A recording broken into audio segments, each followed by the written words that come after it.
at this point, some of you might be getting frustrated because we started out the week saying we're going to talk about that even though miracles are rare, there was still a point for prayer. But I haven't even talked about it, and it's day 4. Well, we'll start with a basic idea. We're going to dig into that today.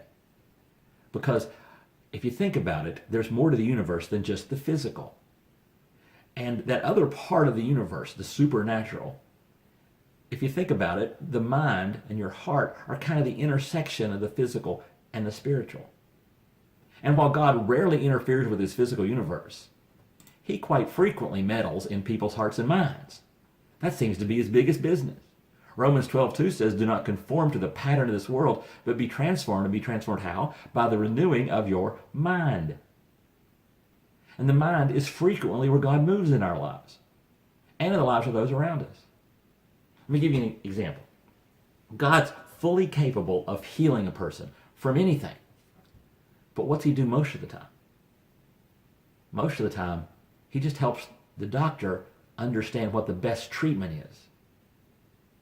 Or maybe a radiologist notices mind, a little bit of a shadow. Or maybe we suddenly become aware of something wrong and we go to the doctor early. God hardly ever redirects tornadoes. But how often does he give people insight on how to be safe when a tornado is coming? See, if you look at the prayers that God's answered in your life, ask yourself the question, how many of them can be explained by God working in human hearts and minds? So when you're praying, remember that God rarely moves mountains, that God rarely does the spectacular physical thing, but he regularly works in hearts and minds. So keep praying.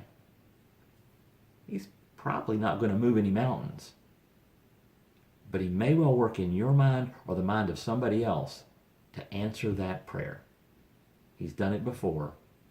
He'll do it again. So keep praying. And that's today's Jumpstart.